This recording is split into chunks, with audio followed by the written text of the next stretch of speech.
Welcome to another episode of Bright-Headed Publishing Book Club. I am your host, Kelly Morgan. Today I'm speaking with seasoned author Charlie Sheldon and his journey to writing his 3 books, Strong Heart, Adrift, and Totem, which are all available on Amazon. He is a wonderful storyteller and the perfect guest. I can't wait for you to meet him, so why should we? Welcome to our podcast, seasoned author Charlie Sheldon.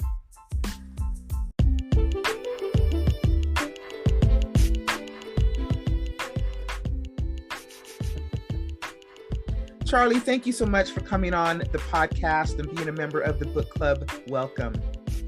Thank you. It's nice to be here. I'm happy to have you. So, we're going to talk about your 3 books and your writing journey and all that good stuff and learn more about you. But I always like to ask authors the one question, and everybody's answer is different. And that question is, did you know that you wanted to be an author, or did you just kind of fall into it? Oh no, this is since the age of 8. So tell me about it. I don't know. My earliest memory as a kid of what do you want to do, with your life. My first interest was at the age of 7 was I wanted to be an archaeologist. And then when I was 8, I decided, no, I want to write books. And I didn't understand then that there's maybe a difference between writing books and putting food on the table. But so when I was 8, that's what I wanted to do. And I started trying to, I guess, write, you could say, right then. I wanted to be able to learn how to do it, whatever that is. So were you writing stories as a kid and letting your friends read them or letting your family read them? Oh, I wouldn't let people read them, but I did do some writing, and I wrote some short stories in junior high school and high school. I even got a prize in high school for writing this story, and then I went to a college. I went to Yale University, and they had a course back then. This was 55 years ago, called Daily Themes, which was every day at class. I think we met 3 times a week, and every day in class you had to come to class with a 300-word paper, like 1 page, 1 typed page. And the instructor was Robert Penn Warren, famous author who wrote All the King's Men and a number of other books. He was quite old then, and most of his graduate students did the work. And so right away, I think this was my sophomore year, I took that course, and it was really a revelation. If you have to do something almost every day, you learn to get beyond your concern about being perfect, because you've got to get a product out. And so it was frustrating, but it made the process of getting something on paper much easier for me, I guess you could say. And then from there, I don't know. I wanted to write novels, and I wanted to write novels, but I realized soon, very early, that I hadn't knocked around enough to write anything. I was like 22 years old, and what the heck did I know? And so I started writing journals. I'd write journals. I went fishing commercially. I wrote a lot of journals doing that, but I tried to start a couple of novels in my late 20s, early 30s, and they never went anywhere, really. I just didn't do it. So you actually did do it, because you have 3 novels now. You have 3 books. So how does that come into fruition? How do you go from, I want to write this novel, to you wrote the book, but now publishing it, which is totally, to me, they're 2 different things. Absolutely. Writing and publishing are 2 different things. We can all probably write till the cows come home, but publishing is like the next step. So how do you get there? What did you do? What made you say this book is the one I'm going to publish? Well, it didn't quite work like that, unfortunately. So I tried a couple novels. I've written a bunch of short stories. I wrote some articles for fishing trade publications. They can get paid for them. So I've done some writing for newspapers, and I got paid for those. So I wasn't making a living at it, but I was selling some articles, mostly in fishing, seagoing. And I got to New York, and I was 40 years old, and this guy produced a book about fishing, a book about fishing off Cape Cod, where I'd been fishing. And I didn't think much of the book. And I thought to myself, well, heck, if he can write a novel like that, I can. Not the right motivation. And so by this time I'm working at the Port Authority of New York and New Jersey, in the 64th floor of Tower Number 1, actually, the World Trade Center, and taking the train from this little house in New Jersey where I moved my family. And so I started writing on the train, longhand, in an 8.5 by 11 folder with line page. And I'd write going to work and coming to work. It was like a half-hour train ride. And, you know, if I had to face a book to write and empty paper, I'd never do it because it'd be too intimidating. But writing for 15 minutes on a commute, anybody can do that, right? So I started just writing for 15 minutes each way, and a miracle happened. 3 months later, I had a 70,000 word draft of a story. And Wow. And the weekend I'd type my handwritten notes into this K-Pro computer that we had, which is this enormous, first, it wasn't even, but this is before Windows. It was a word processor, my friend. That was not a computer. I'm dating myself. And I realized, if I went upstairs on the weekend to type my draft in the computer, that didn't sit very well with my wife or my family, my boys, because I should be dealing with them. And so that was a struggle, but I finally got a draft typed, and I knew a guy who'd been a reporter, called Capricos is his name. He'd been a reporter on the Cape Codder magazine newspaper, and he published a book. And so I contacted him and I said, hey, I've written this book. What do I do now? And he said, well, you know what? I'll send a copy of your manuscript to my agent. This was like in 1989. And so I sent the manuscript to Meg Ruley, who was this professional agent in New York. And I didn't hear anything for a few months. And then suddenly she takes me on. I didn't realize till later that this is almost an unheard of miracle, right? And it's because she knew Paul, right? And she took me on. And a year later, she sold that book to Pocketbooks in 1991. So here I had a mass market paperback. It was a caper set in New York. It was an industrial espionage caper. It wasn't a serious book, but it was a book. And I thought, well, this is easy. I've got an agent, and this is great. Now I'm going to write a book about the fish business. Well, my agent thought, rightfully, I think, that I'd set up this caper, and these are pretty good characters, and I ought to do another story with these characters. And I didn't want to be stuck with a series, right? And I didn't know enough to realize how stupid I was being. And so I kept sending Meg, and then I wrote another book on the train about the fishing industry. And then I wrote another book on the train about something out in the logging woods of the Pacific Northwest. And Meg got very annoyed with me, of course. And basically, we came to a parting of the ways because I wasn't doing what she wanted me to do. And so here I'd written 3 or 4 novels. I published one. I kept writing novels. And then I self-published a couple of novels in the 90s. By this time, the technology had changed enough, so they were getting to the print-on-demand system with books. And this was before Amazon, but a couple of companies came up in the 90s, iUniverse and a couple of others, where you could self-publish a book, you'd send in a file, and they'd print a book for you. And so I had a couple, and then this is a long answer to your question, I apologize. Okay. No. And then, meanwhile, I'm working, right? I'm working for ports, and I was writing on the train, and then when we moved to Seattle, I intentionally bought a house across Puget Sound from Seattle, so I had to ride the ferry, and that was my vehicle for writing books, was I'd write it on the ferry, going and coming. And meanwhile, the technology is changing, so you're finally getting the laptops, and you're getting to, you go from the 5-inch disc to the 3-inch disc, and it was, it was a nightmare. But anyway, that's a whole other discussion.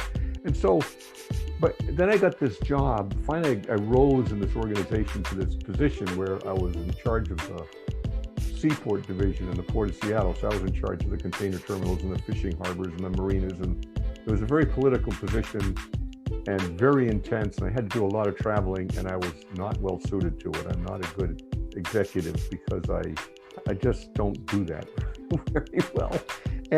But one of the other things is when you're doing that kind of work and you're writing memos to your elected commissioners, that's not writing, that's something else, and it makes writing creatively impossible. You know what I mean? It's a different kind of that bureaucratic. So what I did was I figured my writing days are over. This is about 2002 or 3. And I used the self-publishing technology to at least get most of my manuscripts in book form. So I had them in book form. I had 3 or 4 books in book form. By this time I'd written 5 novels. You're driven to it, right? And I thought I was putting it away for good, right? And then, but I had this idea in like around 1990 when I moved out here. I had this idea about this books about the Olympic Peninsula and the Olympic National Park, and this legend that all First Peoples have that they've always been here in North America. And I wanted to write something about the park and about this legend. And I ended up being retired from my work as port work, and I went back to sea as a merchant sailor at the age of 65. And I did that for 4 years because I'm maybe not the brightest bulb in the room. But I had all this research I'd done for this story that I wanted to do.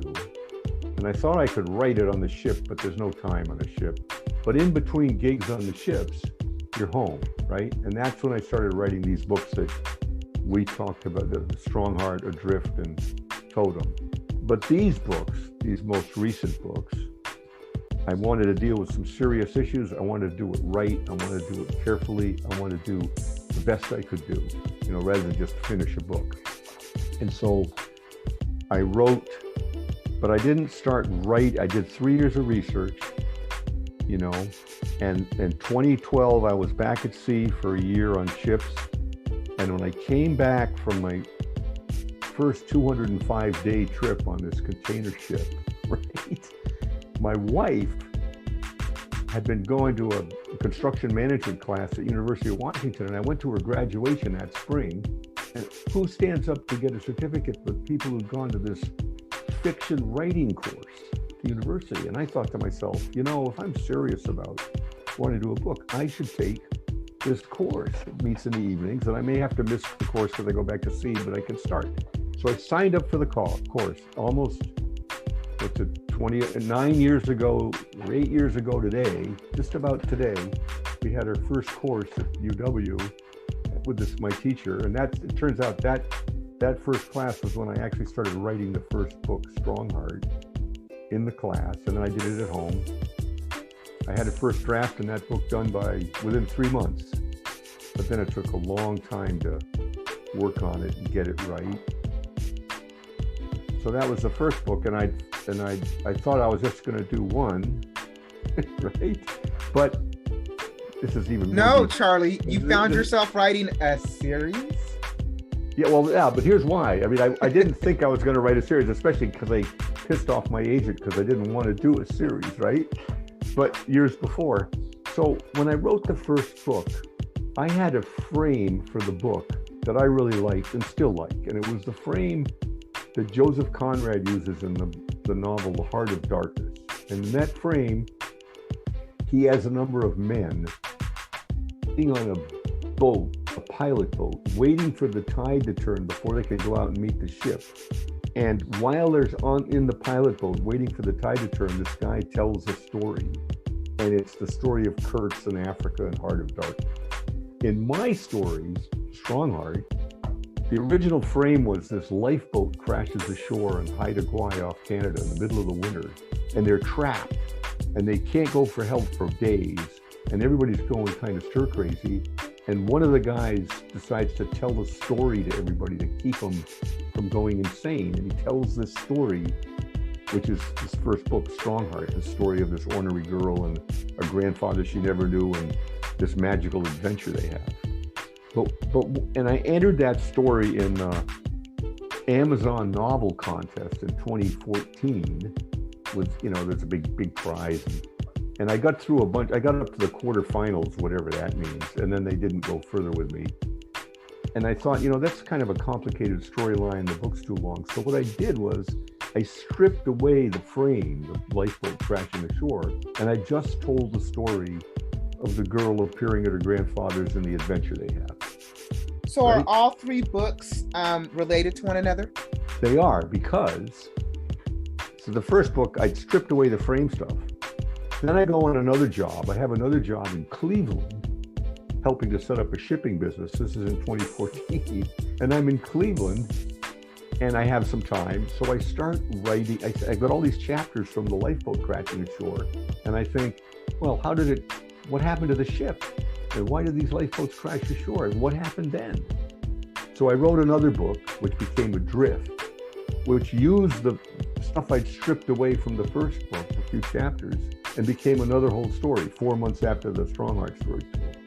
And I knew there had to be now I had a series, because I had a few things that I needed to resolve. And I didn't know whether, I could imagine it could have been a 10-book series. And then I imagined, no, I don't want to be trapped by the series. And so I wrote, then the next year, I go to Baltimore to be on another ship. And I'm on this ship, which is mostly tied to the dock. And so when coffee breaks and at night and stuff and weekends, I'm writing this next story, which is the third story. And I wrote a book there on that ship that still hadn't finished the series, right? But pretty close. So, between 2013 and 2015, I'd written 3/4 of these 3 books, but they were very rough. And by now I had a series.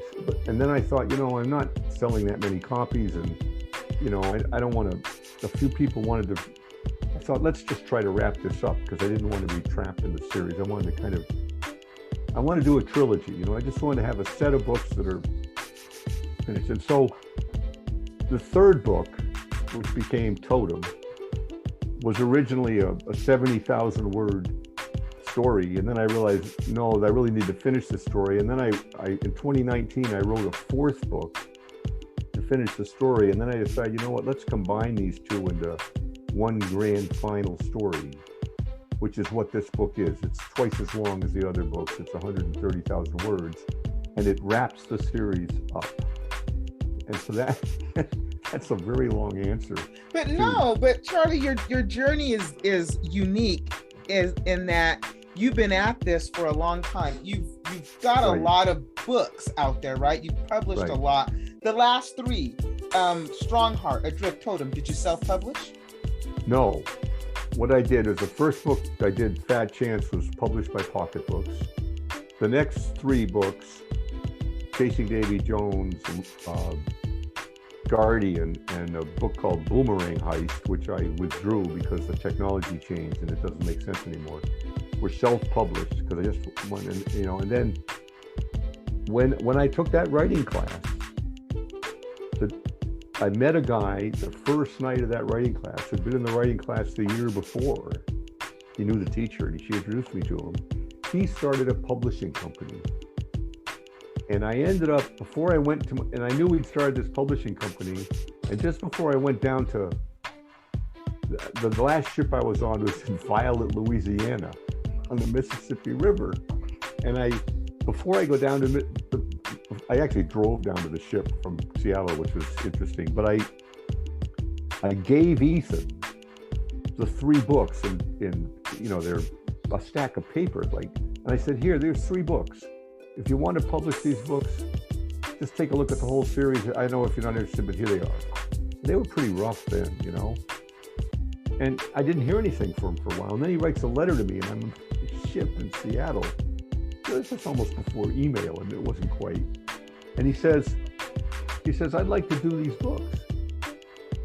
And so when I got back from actually, that third ship I was on, I went down there thinking we were just going to be a military reserve ship. You know, you have a skeleton crew and you're ready to sail, but you don't sail.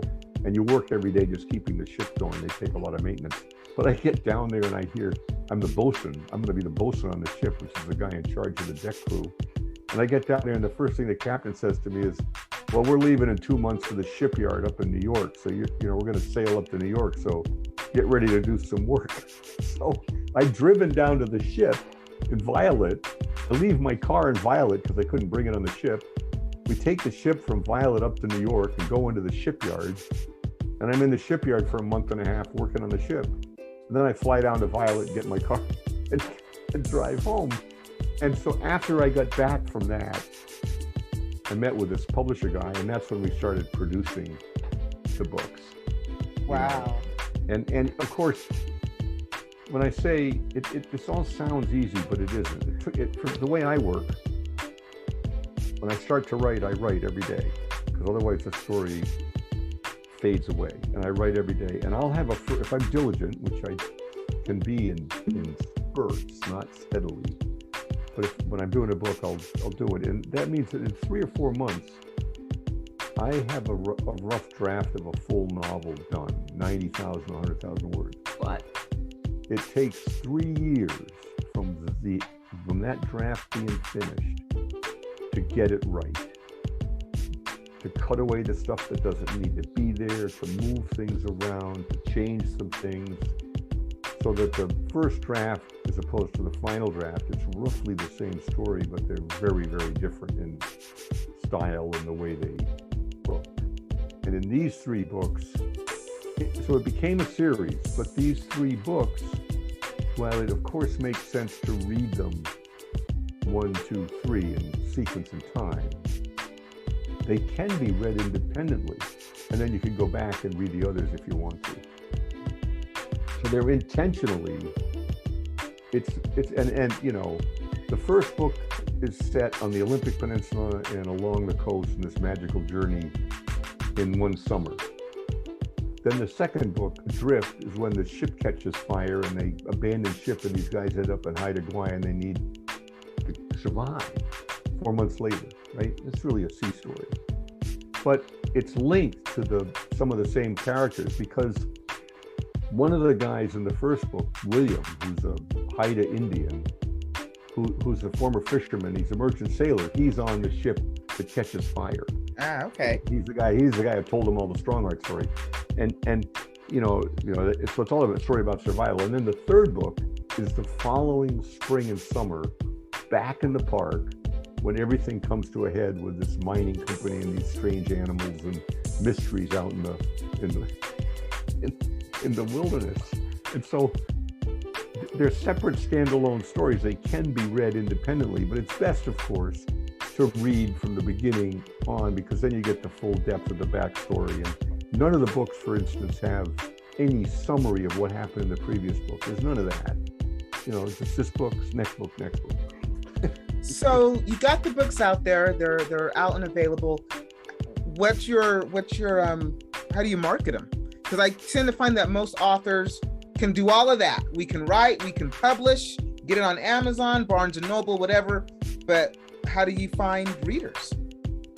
Well, that's a really good question, and I think the short answer to that question is it's a completely hopeless, humiliating, frustrating, agonizing process of failure and rejection and fear. I just got back yesterday from going to the Pacific Northwest Booksellers Association annual trade show, and I met some bookstores down there. My books are in some bookstores, right? I've had a lot of people reading my stories through this online book club online all over the world, giving great reviews and so on.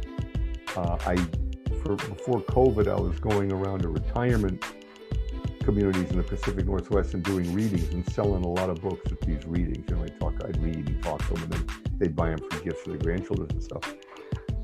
By and large, though, I'd have to say that we could have five conversations about this and not repeat ourselves. practically impossible to find an agent. It's just as hard to find an agent as to find a publisher. It's practically impossible to find a publisher. There's, I think, 70 or 80,000 books a year produced. So how the hell do you get noticed? Period. How do you get noticed? And either you have a big publishing house behind you with juice and leverage to get you all the media spots, or you've got a pretty good, some of these self-published writers are really good at building email lists and all that stuff. And I have to confess that this time, I made a really sincere effort to try to crack the social media bubble and, you know, that whole thing, and the Facebook ads and Amazon ads. And I'm here to tell you that my attitude about it is it's 98% of it is a goddamn con, just squeezing money out of your pocket. Most of it's not real. Most of the people doing these courses have one book and now they can't sell another book, so they're doing courses and signing these suckers up for the courses. I mean, I'm being very negative.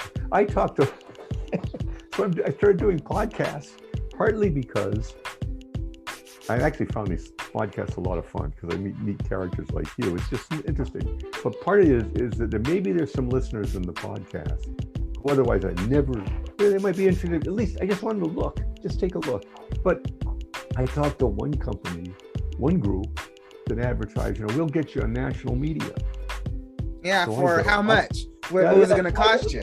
How much? I got a hold of them, and I got to the point where, first of all, when you ask the how much question, if you don't get an answer right away, you know it's a problem. Yep. And I said how much, and there was a lot of gobbledygook talk, and eventually, it's a 10-week course, $28,000. Wow. But they said, but if you sign up today, it'll be $12,000, or you give us $1,000 non-refundable, and we'll hold your $12,000 position for 6 months. And I said, well, okay, that sounds interesting. Give me the names of a couple of authors you've put on this program so that I can talk to them about their experience. Oh, we can't do that. They don't want to be inundated with all these people. And I said, thank you very much. Goodbye. Yeah. I mean, so in the end, here's what I'm doing. And I'm not very successful at this, but this is what I'm trying to do. Okay, this year I made a big effort on Totem. I've made a big effort on these Northwest booksellers, and I think I'm going to have my books in most stores by Christmas, which will be good. I think that'll be good. I've gotten to know a few booksellers. I've done a lot with this guy, Scott Hughes, on this online book club, which has 3 million members, you know, and basically they want to get free books for reviews, but I'm willing to give them free books for reviews. But in the end, I think it may be, personally, I think luck has a lot to do with it, and coming across an influencer or someone who has their own following, you know, like, you know, obviously if Oprah's seen Karen, your book, you're set, right? I mean, that's the kind of pinnacle, or if you know, something like that.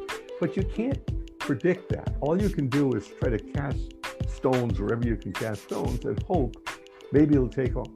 My comfort, and I've got 2 comforts for this. One, I'm retired now, so it's not as if, you know, I've got a family depending on me selling books. And I know this guy, John Evison, is a very successful author up here who's raising a family of young kids just on his writing. And let me tell you, I admire someone who's got the hustle and juice to do that. It's really good.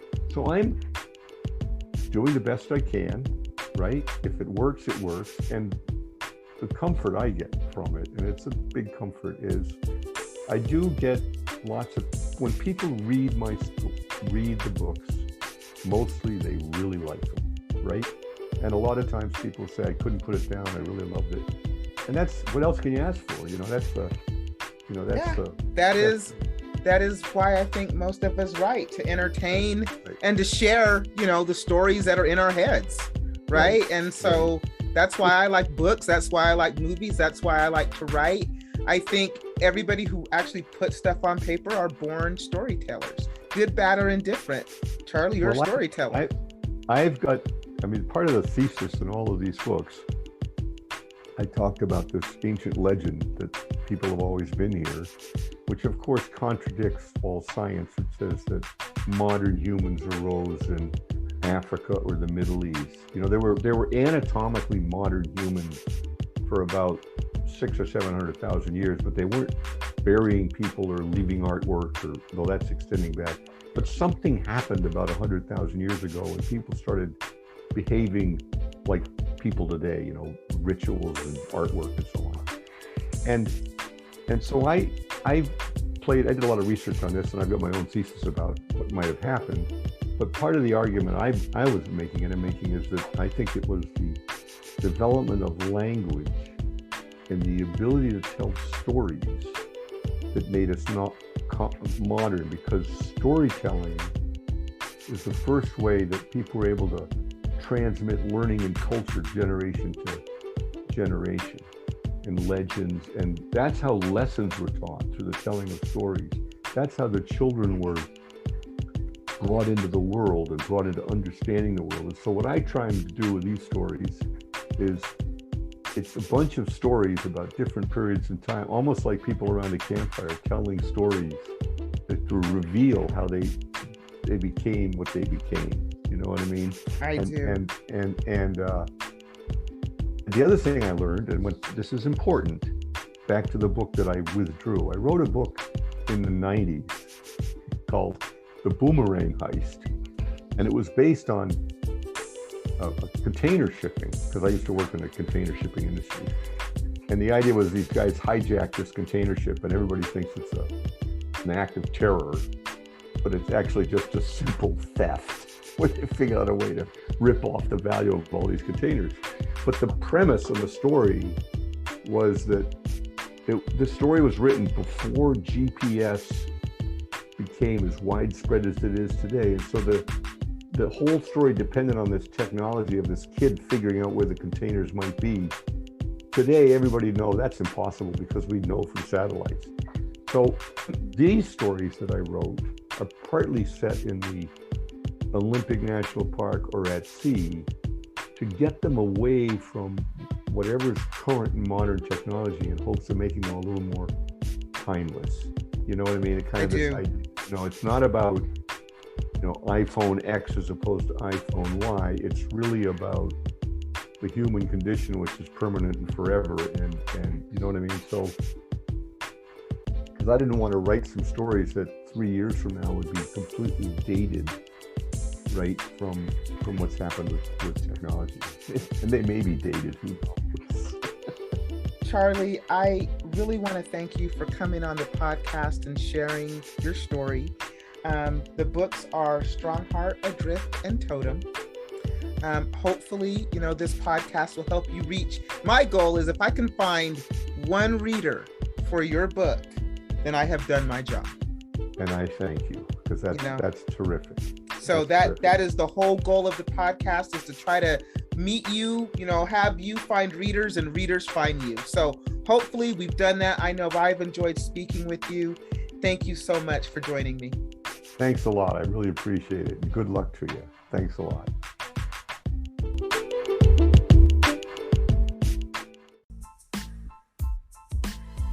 Thank you for listening to another episode of Bright Headed Publishing Book Club. I have been your host, Kelly Morgan. I just wrapped up with seasoned author Charlie Sheldon as we talked about his writing journey and his 3 newest books, Strong Heart, Adrift, and Totem, all now available on Amazon. If you are an author and you would like to promote your book and be a member of the book club, it's really easy. Just go to my website, www.brightheadedpublishing.com. Drop me a line. Let's have you on the podcast. Next week, a new episode, a new author, a new book. But until then, keep writing.